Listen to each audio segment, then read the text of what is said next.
Yuma, welcome to Floriade Reimagined. I'm Dan Bourchier, and it's great to have you here as part of Let's Talk. We are in these very unusual times, but to begin, I'd like to pay my respects to the traditional custodians of this land, the not all people, those that have maintained culture, storylines and songlines for time immemorial, and have also managed the land that we're on. And so much of the discussions around Floriade Reimagined are going to be just that, about land, about how we look after it, about sustainability, and perhaps how we're a bit better in sync. So I'm very glad that you're here and joining us, be it in person with a very small group here under all of the COVID-19 restrictions, or watching from your home, wherever you are around Australia and around the world as we all grapple with these unusual new times. But it is certainly very good to have you along. Today, we're going to be talking about food, and one of my favourite topics, desserts and very sweet foods indeed. Anthea Chang is here with her new book, Incredible Plant-Based Desserts. And we're going to be talking about that, about some of the influences that have factored into how she's come to be, the use of social media, and how that's had an impact as well. And we're also going to be talking about, I'm hoping, some of the tricks of the trade, what goes on behind the scenes as well. Now, I mentioned that we're in these COVID-19 times, and in the face of what has been a very, very challenging year and still continues to be for many, many parts as we all grapple with the changing circumstances, we are really thrilled to be able to have very small events where we operate with very strict guidelines around social distancing, physical distancing, making sure that hand hygiene is key as well, and also that we're COVID safe, because that's all of our responsibilities as a time like this while we are grappling this pandemic. And of course, we wouldn't be able to have events like this without some significant sponsors. And I'd like to pay my respects and thanks to the ACT Government, the National Capital Authority, Canberra Centre and National Circuit for bringing this event and making it, well, so that we can all participate in it for free as well. Anthea Chang, a chef, food photographer, food stylist, star of social media, and also one of those people that is reframing the discussion about food, about what we eat, about how we eat it, and how we create it for ourselves, whether it's through vegan desserts that I'm very intrigued to get discussing on very soon, through to the boutique cakes, gluten-free, refined sugar, you name it, and Anthea Chang has touched on it.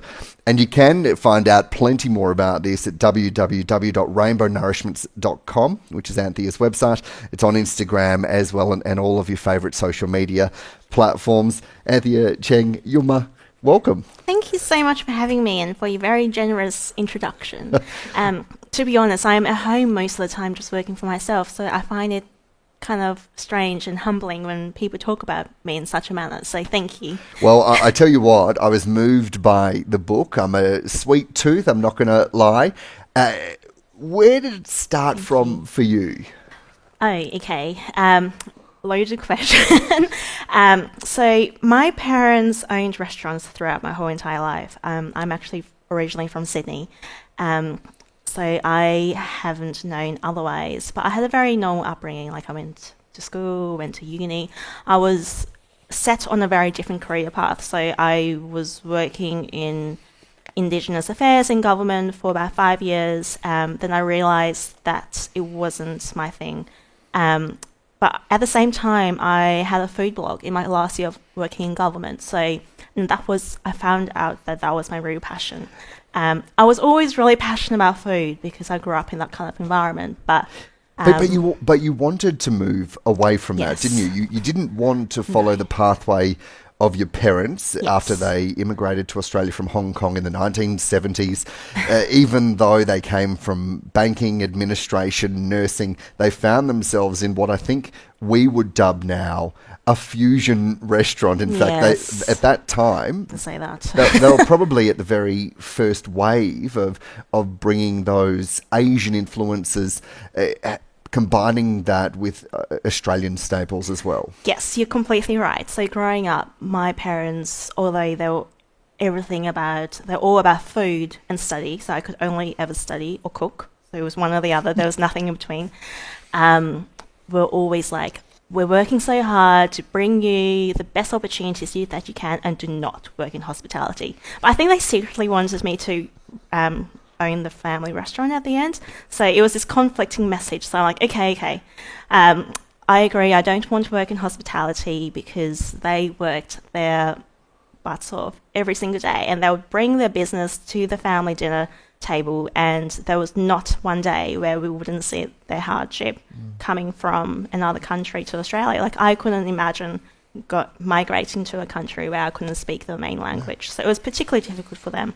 So it was definitely not something I wanted to do, and I knew that the money in hospitality wasn't amazing for how much effort you would put in. So I worked my ass off and to forge a different career path for me, and I did quite well with it, considering the circumstances.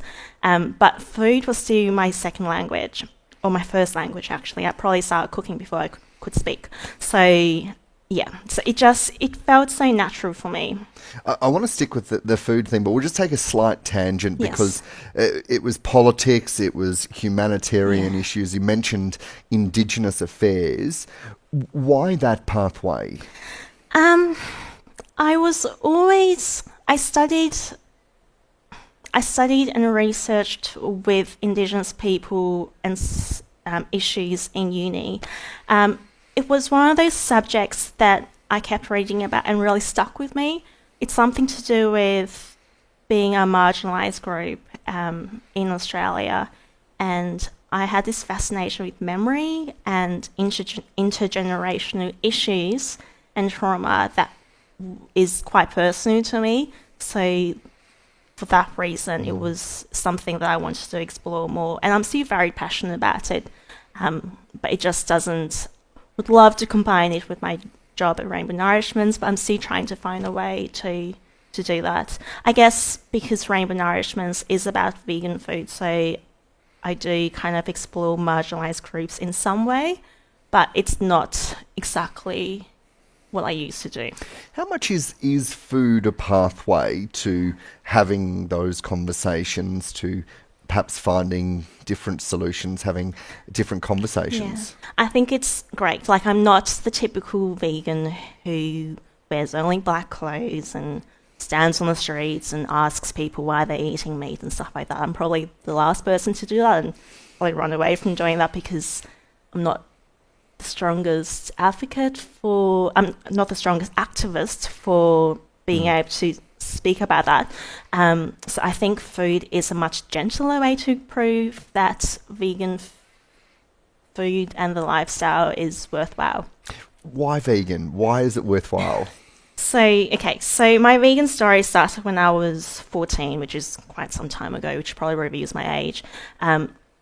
I had a group of friends who were very kind of environmental based, so I realised that eating less meat and less animal products would reduce my impact on the environment. I didn't grow up with animals because I have really bad allergies and kind of sneeze at any time I see a cat or dog, so I didn't really relate to that side of veganism initially. So I went plant-based when I was about 14 and cut out all animal products. It wasn't really sustainable because I grew up in an environment where it was very meat-focused. So I couldn't keep that up. But once I turned 20-something, I realised how much easier it was. And veganism has changed so much in the last 20 years. Initially, it was all about soy milk, and now you can have everything else. So I don't know if I answered your question, actually. Why? It's probably... Okay, so initially, environment and health reasons. Also, my family genetically has really high cholesterol. So I know that most animal products have... By cutting out animal products, that would really reduce my cholesterol, which really did help. Then, yeah, it just kind of carried on. But then once it became plant-based, I realised all the animal anti-cruelty reasons for not wearing wool and leather and stuff like that. So, and you touched on there that the conversation used to be about soy milk or nothing. Yeah. How much more sophisticated is our understanding of veganism, is the conversation, or even the ability to get things to eat, to consume? It's been amazing. So when I first went plant-based, all I could do was have soy milk and eat kind of chickpeas and tofu if I was lucky, and everything else was just not really accessible for someone who was 15 and someone who didn't really earn money at that age. So, but now there's ice cream, there's cakes, there's like, you won't be able to miss out on anything. What role have you had in that change? You've got a book that came out a couple of years ago. You're huge on social media. You've got a blog, a website, a real following. How much are you leading the charge? Oh, I don't know. Like, I would like to think that I've influenced some people to realise that vegan cakes can be delicious, or cakes can be delicious without animal products. I don't know what impact I've had at large. Like, I do have a big social media following. I don't know, I try to keep quite humble about it. So I know that a lot of people have come to me and just like, your blog is the reason why I've gone vegan, and that makes a big difference. I try to not focus on maybe this isn't a good way for food bloggers, but not focus on the big picture, but the smaller picture, because that was a real mind shift. Yeah, that was a real mind shift away from when I used to work in government, and just focus on having small conversations. Not all vegans are the same in terms of personality and stuff. So I think just offering something else to veganism, that, you know, vegans can be professionals, they can be ethnic, they don't have to be strong activists who kind of are in your face, and vegan food can be delicious, and it can happen to be vegan. So accidentally vegan stuff is what I'm aiming for. Does that make sense? Yeah. The point I think you're making is focusing on the plate rather than the pasture. Yeah, exactly. Let's talk desserts. Sure. Why desserts? Why desserts? Okay, so I have a real sweet tooth, even though I don't like to admit it. Like, after I wrote the book, I'm just like, oh my goodness, I would not be able to eat a dessert for like years. But I realized that even like when I travel, I'm just like, where's the closest ice cream? I don't care for these chips and stuff. I just want to give me ice cream. People are like, you really like desserts, don't you? So I have a real sweet tooth, and I guess it has a lot of nostalgia for me, because when I grew up, like, the first thing I learned to cook were pancakes. And this, I think the recipe is very close to the front of the book, in fact. It is. And I don't know if you probably didn't cook with these, but those boxed cupcakes where you put like Disney princesses on top. So like those little stickers on top. So anyway, so those were the first things I cooked, and I cooked them for like 5 years, and they have such a nostalgic aspect for me, because that was the only way I related to my parents. It was cooking. Yeah. So, and desserts was a fun thing. Like, it didn't have to do with like providing for the family or like getting good grades in school. So it was just, I'm not sure. I don't know if I had to really articulate it. And you can be quite creative with it as well. Well, and that's something that really stuck with me with your book, about how creative you've been. How much was it of trying and either succeeding or failing? Okay, so the recipes in the cookbook have been tested at least 20 times, because it's not that I have perfectionist issues, but I'd love to be in your circle of friends if that's what comes up at a dinner party of desserts. I know. I do have a close group of friends. I'm just like, just take these 40 cakes. Like, the cakes that I've made for this event, I didn't follow my recipe, so I kind of fudged up and made a fudge cake. So I literally gave them all to my friend, who has 3 growing teenage kids, so it was really handy. But what was your question again? About trying things and seeing what happens. Yes. So I guess I always try to make a recipe so that it uses as minimal ingredients as possible and is as easy as possible, but as delicious as possible. So it's kind of aiming for the impossible, but I don't want people to pick up a book and be overwhelmed with having to make this recipe, because I'm all up for having minimal ingredients and minimal fuss in the kitchen. I just want to create food that people would taste and be like, yes, vegan food is is not as bad as I thought. I think that's my main mission. And how accessible is it? I mean, when you go for fewer ingredients, it obviously makes it easier. The less complex means that more people can give it a go. Yes. One of my pet hates is having a bag of flour in the pantry and never using it, or buying it for one recipe and never using it. So I made sure that the only flours I used were like plain flour, almond meal, and like 4 different flours in the book, as opposed to some books which use like 10 flours, and I just don't have the time for that. So are you also making the point about that sustainability piece that you touched on before, about finding things that are easy to get your hands on to make multiple things across the home? Yes, exactly. It's all about sustainability for me, and being as minimal waste as possible. Yeah, and that's a conversation that we're still having that seems to be growing in momentum, particularly I reckon here in Canberra. You've been here for a decade. What sort of change in that conversation have you seen? Oh goodness, I think we're very lucky in Australia, and particularly Canberra, to be able to shop at zero waste stores and have the knowledge of minimising our plastic use. I think Canberra's quite good at that. A lot of the larger cities have some room to improve.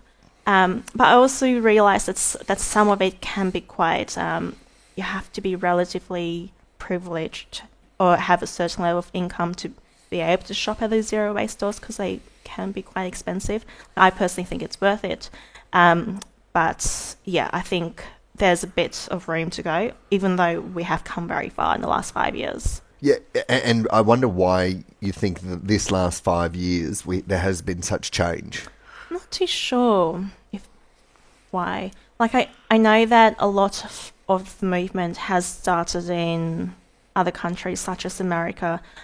I think also veganism has increased in the last 5 years. I think it's a multitude of things, like veganism and the zero waste movement and prominent bloggers in the industry. I haven't done research on this though. I don't know what are some like archetypal causes of it. I guess seeing the world change, like seeing climate change and seeing perhaps like the bushfires earlier this year really forced people to realise that we can reduce our impact on the environment. It challenges us to think about our vulnerabilities as well, doesn't it? Yeah, exactly. I guess like it's something that I've been aware of for quite some time, so I'm not too sure why more people know. I think any movement takes a while to garner kind of support. So I think it's just one of those movements that, I think it's just one of those movements that people are finally catching up on. But I'm not too sure why. Do you have any idea why? I don't know. It's a question I ask a lot because I legitimately want to garner what people's views are about. Because I think it can give us a sense of perhaps where we're going and where that kind of conversation is leading us. Your book, you've touched on 2 recipes. You talked about the princess cupcakes, for lack of a better term, and the pancakes as well. What are some of your favourite things to cook, and why? So cooking for my blog has changed cooking generally, because when I'm not cooking for my blog, I don't like to cook anymore because it wears it out of me, because I am a workaholic, so I work all the time. But from the book and just generally, anything chocolate, because I know it's going to go down a treat. It's a crowd pleaser. Exactly. Like my partner is the type of person who's like, I'll ask him if he likes it, and he'll be like, yeah, it's okay. But then 5 minutes later, he's gone back for 3 serves. So I'm like, okay, actions speak louder than words. So for me, anything chocolate and anything that is, this sounds really weird, but soft, like mousse or like a soft cake as opposed to like a cookie. So let's talk about mousse. How do you make those from a plant from a plant basis? There's different ways you can do it. So one is using tofu, which is my favorite because it is substantial. Tofu and dessert. Yeah, so you can do it. Okay. So come on, you're gonna have to bring me along. I did grow up on tofu, so I do see it in a different way. But if you mix silken tofu with melted chocolate and like cocoa powder and a sweetener, it makes this like creamy. It's like custard, but better because you don't get that weird aftertaste that you have with when eating dairy. That aftertaste. Yeah. So that's one way, or another way is so you know how you have a can of chickpeas, then you drain this like liquid out. That's called Aquafaba, which a person has realized that if it can be whipped up into like a meringue. Really? Yeah. So that can be mixed with melted chocolate and set to make like a fluffy mousse. So it depends what you're after. So does it have like a gelatiny component to it? Yeah. So that's a great egg substitute. Okay. That's a great substitute for some components of eggs in vegan cooking. It cannot, I don't think it can be replaced, substituted as, exactly. Yeah. Like, eggs have many different purposes. But it creates a fluffiness, and that's kind of texture, helps combine the ingredients together, which is really good in vegan cooking. When you talk about things, unusual things that you use that we might not be aware of, like the liquid from the chickpeas, what are some of the other things that you use that is second nature to you but might be a surprise to me? Flax seeds, does that surprise you? Okay, depends what you're doing with it. Drinking it, no. So similar to that, I need that word, that sticky, slimy texture. Okay, that probably doesn't sound very good, but that sinewy texture. So if you mix flax seeds or chia seeds with water, it creates that texture which mimics eggs and helps bind stuff in vegan baking. Okay. Yeah. So it's actually one of the foundational things that you use. Yes. Yeah, right. Yeah. But at the same time, while it binds things, it can't make things rise. So instead of using eggs, I just add more baking powder because it's already in your pantry, so why not? Yeah. So chocolate is the crowd pleaser. Yeah. If you've got a friend coming over who might be a bit fussy, no, I haven't got friends like that. Yeah. I've culled all those out. I know, exactly. Family members. Well, I want to get to family in a moment. Okay. But what do you make if you're really turning it on, if you're really trying to please someone? Well, first, I don't know if they'll be my friends. But, so I probably make the chocolate mousse tart. Right. Because I haven't fed that to anyone who hasn't enjoyed it. So I used to have a cake business in Canberra and used to have a stall at the Living Green Festival in Canberra, which is this amazing festival, like my favourite event of the year in Canberra. And I made the chocolate mousse tart, and these people who totally didn't look like the typical vegan came up to me and they're like, "This is the best thing I've tasted, give me more, where's the recipe?" And they're like feel like they were going to strangle me for the recipe. I'm like, okay, just give me relax. Yeah. So that really showed me that it is a real crowd pleaser, and my partner likes it. My partner is like one of the fussiest persons who I know, so right, well, lucky he stuck around then, or that you kept him up. Maybe you touched on family. Yeah. Are your family vegan? No. So how are dinner parties when everyone gets together? So I've probably only eaten with my family like a handful of times in the last 5 years because of the veganism makes it difficult, because they are really not traditional foodies, but they do like certain foods at their dinner table because my parents are from Hong Kong, so they have a very big emphasis on fish, which I don't like the smell for obvious reasons.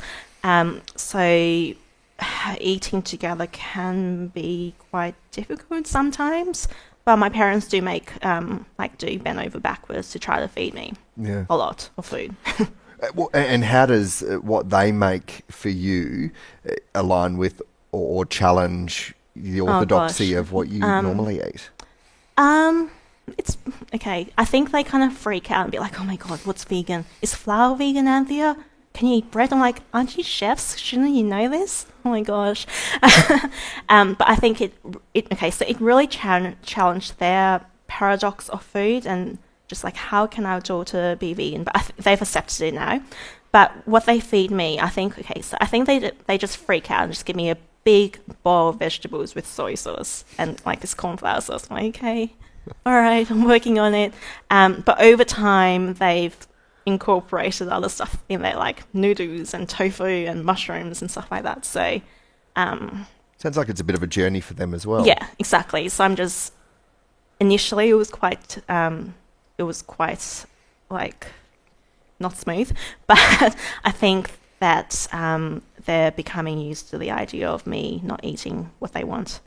Yeah, which is really nice. And excuse my ignorance, but when you're sitting at the dinner table with your parents and they're eating fish, how does that make you feel? I don't sit at the dinner table when they're eating fish. So you won't? No, I will. Like if we're eating together, but normally when I'm in Sydney, I try to minimise the pressure on them to provide for me because I don't want to make life hard for them. So I try to cook for myself. And I get hungry earlier in the day than they do. Like I will eat at 6, whereas they'll eat at 8 or 9. Right. So it actually kind of works. Yeah, it works in both of our favours. Yeah. I just try to make things easy for them. And I don't tell them to get things out of my face and stuff like that because it's their house and I don't want to offend them and they're doing the best that they can. So, like, at the same time, like, my partner's not vegan. So, right, okay. I try to be as accommodating as possible. But if something is really bothering me, I would just be like, can you open the window so I don't have to smell that? Because you find that the smell to be quite affronting. Yeah. I think the smell has always bothered me, even pre-vegan. So, so I just try to... I'm not really comfortable about asking for my needs sort of thing, like presenting my needs. I think that's the one thing I've always been trying to work on. So I think I just try to remove myself from the situation rather than making life hard for them. Yeah, if it really makes me uncomfortable. Yeah. At the start, you said that there were 2 things that happened in your house. You could either cook or study. I wonder, what do your parents think about the level of success that you've created through your blog, your website, your book? I think they're quite proud of me. I don't know, like their Chinese parents express things in a different way. So whereas my father has overtly said he's proud of me, which is really nice. So the way that they express things isn't always verbally, but through actions. And like for them, they express love through food. So if I won't eat what they give me, they're like, oh my gosh, what do I do? So it's lovely, but also challenging. Yeah. But I think they are quite proud of me, I guess. We don't really talk about it. It's not really something that's discussed in the... They do talk about my achievements and stuff like that, but it's not in their culture to be like, we're going to sit you up on the stage and like shower you with praise. Yeah. They would be like, I'm just going to like give you more food sort of thing to say that I love you. And that's how they express it. It's kind of unspoken almost. Yeah. Which is completely what they grew up with and what they're familiar with. So I guess if they're not familiar with another way of expression, that's fine. I've come to accept it. So yeah, it's different from growing up in Australia, whereas like I'm quite verbal. So that's fine. So I'll tell them stuff that I think, like I'm just like, oh, you're doing a really good job and whatever. But I think they find that confrontation, or they would find that confronting, I guess. Yeah. So I guess it would be so difficult coming from another country with completely different mannerisms and cultural codes different social etiquettes and everything. Exactly. So I'm just trying to bridge the gap between their way and the Australian way, and that's something that I've always been trying to do, and they know that I struggle with sometimes, but it's all right. Yeah. It sounds like it's one of those things of with most families, it's a bit of a work in progress, isn't it? Exactly. Yeah. I do appreciate, like, if if they still lived in Hong Kong, I would not be able to have the opportunities that I would have now. Because, Hong Kong back then was quite poor. Yep. Like now it's quite wealthy, but like the space that they lived in was very different from the house that they have now. Like now they have this they live in a suburb in Sydney known for its massive houses, massive streets, and they bought the house 30 years ago. But in Hong Kong, they'd have a space 5 times less space, and they wouldn't have their own bedroom and stuff like that. So, I'm very lucky that they came to Australia. Yeah. Well, I think we are as well, from what we've been discussing so far. And I want to talk about the trial and error, just to touch back on that. And say you're reading a magazine or a newspaper and see a recipe that looks really interesting to you. How easy do you find it to substitute, to turn it into a vegan dish? It depends on the recipe, but I think for baking recipes, it can be particularly difficult 90% of the time to convert a recipe, because, it does depend on the recipe. Like a cake with 1 egg, for example, might be able to be converted, substituted, translated or whatever, because the egg doesn't have as much of a big component. But if a recipe has 6 eggs, that's a different story. So if the egg's the star, you're in trouble. Yeah. Exactly. So I think it's better off to find a vegan recipe. Yeah. And I think the internet and bloggers are improving now, whereas you can usually find a vegan recipe version of most recipes out there. Yeah. Like a vegan brioche. The brioche is the most popular recipe on my website at the moment. And normally a brioche has eggs and butter and stuff like that. But when I tried to convert that recipe initially, it just didn't work. It lacked that, it was too bready kind of thing. So I had to completely change it. So it's, So what do you do for the brioche? Okay. So I add extra fat because the eggs contribute, the eggs add fat to the bread, and more yeast to make it more fluffy, and I think that's about it. And milk is soy milk and stuff like that, so it's pretty easy. Yeah. One of the recipes that jumped out of me from the book was a kind of a Lamington Ball. Oh, that thing's very popular as that well. Thing? yeah I sell it at markets and everyone's just whoa. So explain that for anyone who hasn't had a look through the book yet. Okay, so I had this raw Lamington recipe on my blog, and it takes too long to make. I don't have the time for it, and it's my recipe, so it says a lot. So it's basically like a cashew raw sponge with a whole raspberry in it, and because raspberries are easy to get rather than raspberry jam, and it's dipped in a chocolate ganache and coated in coconut. And just having one bite of it, you get a mouthful of everything. So it's that's something else I would make for a dinner guest. But some people don't like unbaked stuff, and that's completely fine. So it's one of my favorites. I really like Lamingtons. Yeah. So I think this came out about 2 years ago. It sounds to me as though it's an evolutionary change. It keeps on growing. Yeah. How is the way that you see dessert? Has it changed at all since then? Okay, so yeah, for sure, definitely. Veganism has changed a lot, and my own style might be a perfectionist thing as well, or a creative thing. But 5 years ago, unbaked and raw vegan stuff was really popular, and I fell into that by accident. I guess, kind of, not for health reasons. A lot of people assumed that I was raw vegan. No. I like my bread. Is that another group within the veganist family? Yeah. It's a you can say that. But now there's even an anti-raw movement. So you're gonna have to unpack that one for me. I'm not sure. There's an anti-raw movement.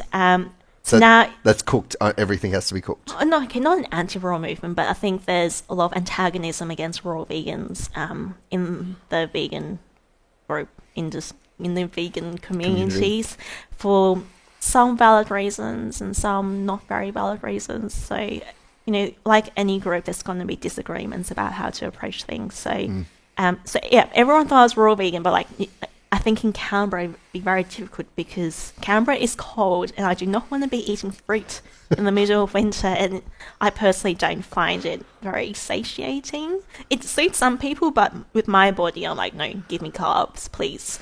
So yeah, so initially it was a lot about like cheesecakes and like raw vegan stuff, and now I'm just like, give me the baked cakes and the cookies and the buttery kind of stuff and just anything. Yeah. So it just keeps on growing and changing. Yes. I guess that's probably where a blog fits in, isn't it? Because you're able to update in real time, whereas once the book's done and off to the publisher, even a change of thinking the next day, it might be too late exactly. for that. Although I tell you what, there's a lot of things in there that I want to be trying but before I get onto the blog, the more contemporary stuff. I wonder if we might open up to questions now. If anyone's got a question, just want to throw your hand up.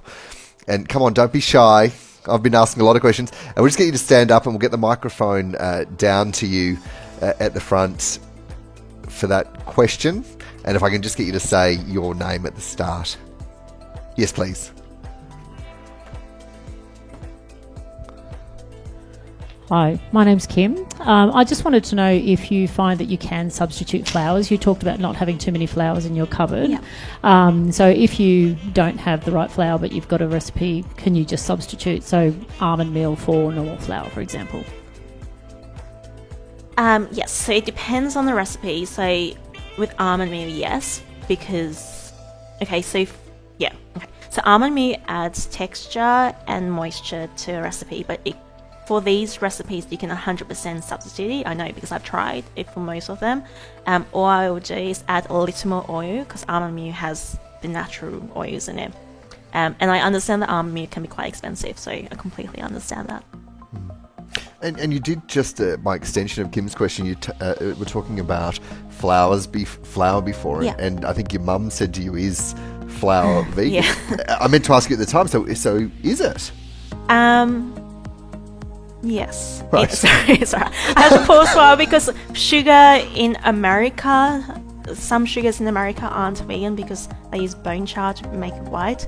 So, but as far as I'm concerned, it's 100% vegan in Australia, except things like cricket flour. Right. Which is a very new thing and kind of grosses me out. It's like grounded crickets that is in Woolies. Jumping crickets. Yeah. Yeah, I know. I don't know why anyone would do that. Like, there's other sources of protein you can have. Yeah, it strikes me that might not be vegan friendly.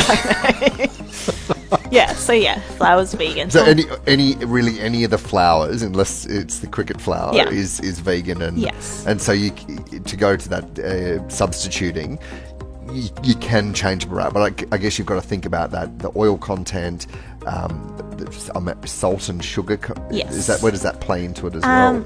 The only issue with substituting flours is if it's a gluten-free flour, because some gluten-free flours don't have the same elasticity as others. Right. Sugar and salt don't have a role when substituting flours. Okay.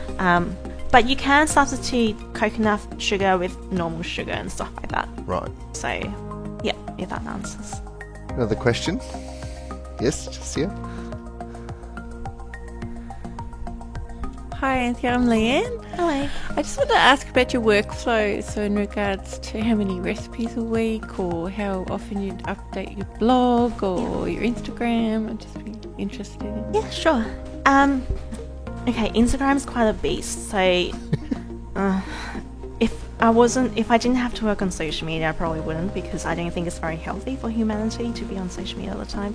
And if you know me personally, I do not want to be. Some people love updating their Instagram stories with their life updates, and that's just not something that I do naturally, but I have to do it for work. So Instagram, I try to do it once a day because Instagram penalizes you if you don't. Your engagement drops and you might lose followers, or your following just doesn't grow, and I find that really unhealthy. So I just repost stuff if I haven't posted in a while. The blog, I'm trying to get to update twice a week.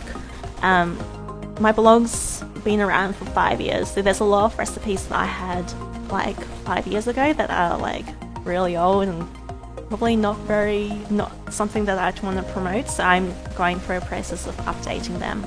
But I try to do one new recipe a week, at least, yeah. And it depends what else I've got going on. Honestly, I just came back from holidays. So before that, I was doing like maybe 5 recipes a week, because I wanted to continue posting during my holidays. So it really depends. Yeah. Thank you. And by extension of Leanne's question, what sort of impact, if any, has COVID-19 had on you as a blogger and the way that you communicate about food? I guess I've had to keep more in mind to use more affordable ingredients, which is fine because I think that all bloggers should do that anyway, because not everyone has the same privilege. And provide more substitutes for ingredients, because especially when we haven't been able to go out, to use ingredients that you already have in your pantry, and to use long life ingredients like canned fruits and things like that. So I'm very lucky to have a job where I can just work from home. Yeah, so in that way you've been able to continue, and we know that more people than ever have been going onto blogs and spending time online. So have you, on the other side of the coin, perhaps seen an increase in traffic? Yeah, a bit. Has it? Yeah, I've had to change website hosts for it, because the volume. Yeah, so I've gotten maybe 30% more viewers to my website at least, or 50%. So before it was like I got 50,000 views a month, and now I get like 80,000 views a month, which is crazy. And more people have been online, like on social media, so I've had to be more present there. It's been weird because like I've always had an issue about working at home, and being isolated at home, but now everyone has that, so I'm like, yes, now everyone can understand what I've been going through. So but yeah, and just try to be as helpful as possible during the time, because I know a lot of people have had mental health issues, and that's also something I try to be open about on my Instagram. And Well, it's been a big shock for most of us, isn't it? Just completely changing the way we live our lives so quickly. When you talk about that 80 or so thousand people visiting a month, do you have a sense of where they're from? Are they here in Canberra? Are they Australia? Is it overseas as well? I haven't checked. I should probably know this. Oh, I'm not even sure if you. I'm not even sure if you can find out that. You can. You can.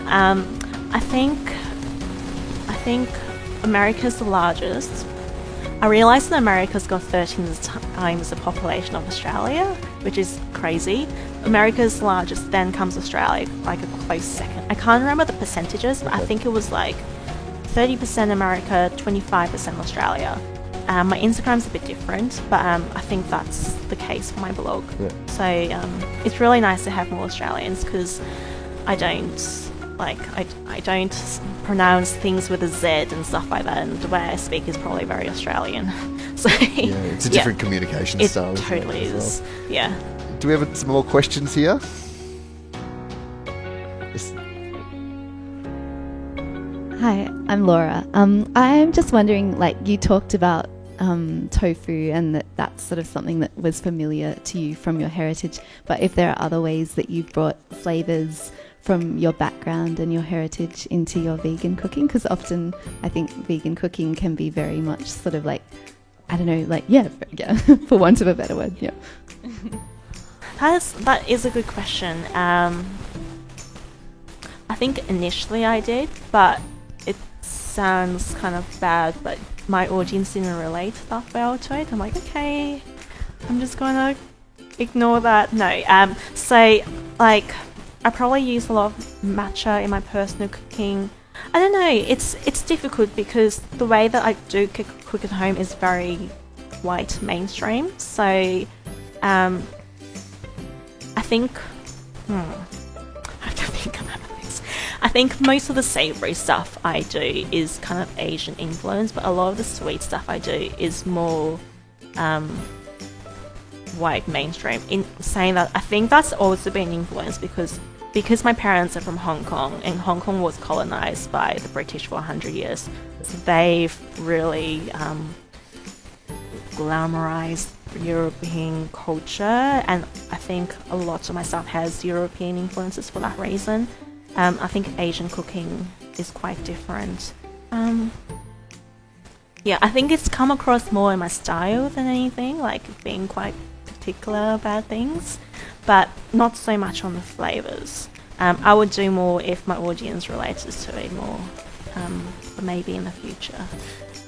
And when you talk about the audience not relating, is that what's driving that? Do you think is it a lack of awareness, or just that it's something that your audience isn't used to, so therefore change is hard? I think it's a lack of awareness. It's a soft point for me because I've always felt like growing up like an ABC, Australian born Chinese in Australia, I've always had to like... I like that description of ABC. Yeah, I know. I had to spell out the acronym because, yeah. Haven't you heard of it? Yeah. No? Yeah, once or twice. Okay, all right. Okay. Yeah, so I felt like growing up, I've always had to like whitewash my Asianness, to be honest, because if I didn't, I'd be bullied in school, basically. And I don't know if you've come across this. Yeah, so I've had to, like, if I spoke another language, I'd be bullied like there's no tomorrow. One reason why I don't speak Chinese much these days, or if I wore something differently, I would be teased. And when I grew up, my area was quite white.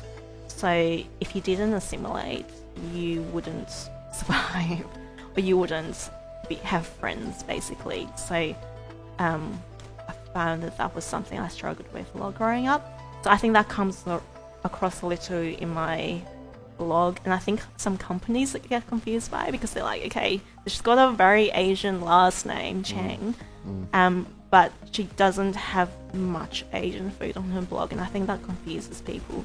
But I also think that just because someone is Asian doesn't mean that they have to like be cooking fried rice all the time. Yeah, well, because that's just a stereotype as well, isn't it? Yeah. When you talked about not saying that you said that. Yeah. When you talk about some of that racism growing up, do you think, as you reflect perhaps on Australia now, that's changed? Yeah, I think it's changed a lot. Like, I actually wish that I was a child now as opposed to, and I just hope that, like, if I ever had children, they won't experience what I did. I think it's only improving. And I think it's, like, the area where I grew up in Sydney now has, like, 10% more, 10% of people are Asian or Chinese, actually. So I think more people are becoming accepting of differences, which is great. I still think there's a long way to go. Yeah, well, most certainly a work in progress. We're seeing that in the news almost every day, aren't we, about how we see each other, how we see ourselves, and perhaps the world around us as well. I think that's probably a perfect place for us to round out our conversation today as part of Let's Talk. Thank you so very much for joining me. Thank you so much for having me too. Ladies and gentlemen, please get up for Anthea Chang.